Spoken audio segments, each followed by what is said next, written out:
প্রথমবারের মতো দলীয় প্রতীকে নির্বাচন এবং কমিশনের চরম ব্যর্থতার কারণে নবমবারের মতো অনুষ্ঠিত ইউনিয়ন পরিষদ নির্বাচনে শতাধিক মানুষের মৃত্যু হয়েছে বলে মনে করেন স্থানীয় সরকারের বিশ্লেষকরা।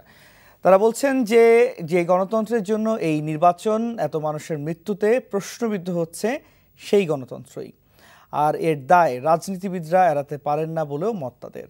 রিপোর্ট করছেন রোকনউদ্দিন। শেষ হলো দেশে নবমবারের মতো অনুষ্ঠিত ইউনিয়ন পরিষদ নির্বাচন। অংশ নেয়া প্রার্থীদের কেউ জয়ের মালা গলায় দিয়েছেন, কারো আবার তা হয়ে ওঠেনি। 6 ধাপের নির্বাচনে সব মিলিয়ে জয়ের পাল্লা ভারী হয়েছে ক্ষমতাসীন আওয়ামী লীগেরই।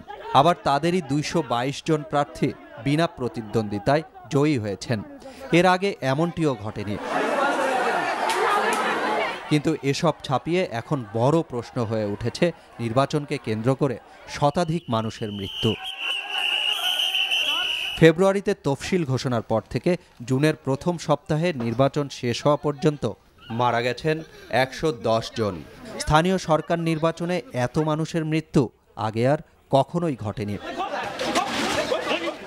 এত মানুষের মৃত্যুর মিছিল পেরিয়ে যে নির্বাচন, তা গণতন্ত্রকে কোন দিকে নিয়ে যাচ্ছে তা নিয়েই সংশয় আছে স্থানীয় সরকার বিশেষজ্ঞদের।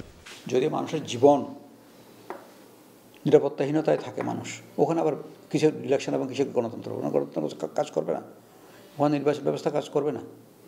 তাহলে এগুলো অ্যাসেসমেন্ট করতে হবে। তো আমার গণতন্ত্র আগে না, জীবন আগে। তো জীবন নাশ করে গণতন্ত্র হয় না। আমাদের দেশের রাজনৈতিক দলের নেতা অনেক আছে, কিন্তু দেশের নেতা রাজনীতিবিদ এটা পাচ্ছি না আমরা খুব একটা। অনেকে তো জীবনের একটা বড় অংশ মন্ত্রিত্ব করেছেন, তাদের তো বেশি চাওয়া পাওয়ার আছে বলে মনে হয় না। তাদের তো এখন একটু রাজনীতিবিদ হওয়া উচিত, দেশের নেতা হওয়া উচিত। তারা এখনও দলের নেতা থাকবেন, তাহলে তো এগুলো থামবে না। আমার দল ক্ষমতায় মানে রাষ্ট্র আমার, বাকি অন্য কারো না।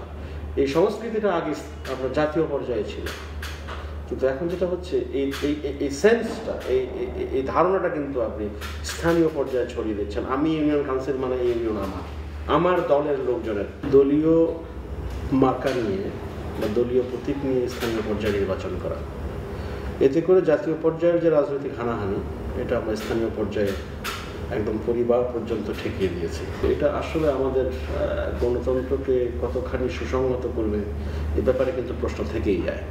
এই মৃত্যুর জন্য নির্বাচন কমিশনকেই দায়ী করছেন তারা। বলছেন সংবিধান কমিশনকে অনেক ক্ষমতা দিয়েছে, কিন্তু এবারের নির্বাচনে কমিশনের ভূমিকা ছিল অনেকটাই দায় সারা গোছের।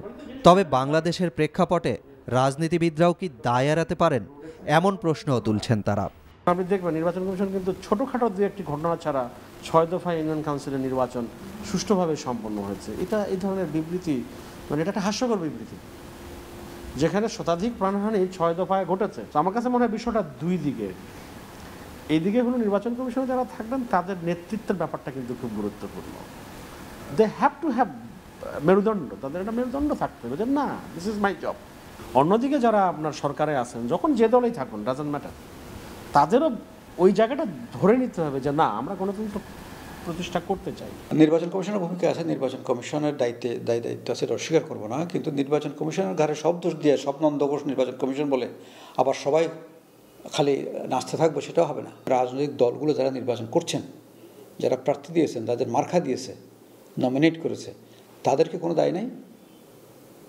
তাদের নেতা কর্মীদেরকে আইনের শাসনের অনুযায়ী, আইন অনুযায়ী বিহেভ করার জন্য ইনস্ট্রাকশন দেওয়ার ক্ষেত্রে তাদের কোনো রোল নেই। এরা যদি এগুলো করে, তাদেরকে শাস্তি দেওয়ার কোনো ভূমিকা তাদের নেই।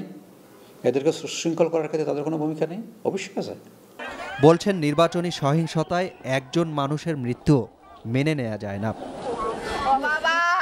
কারণ তাদের সাথে সাথে তো মৃত্যু হয়েছে অনেকের অনেক সাধের স্বপ্নের। মিলিয়ে গেছে তাকে আঁকড়ে ধরে জীবনে এগিয়ে যাবার স্বপ্ন দেখা পরিবার পরিজনদেরও। Roknuddin, NTV news, Dhaka.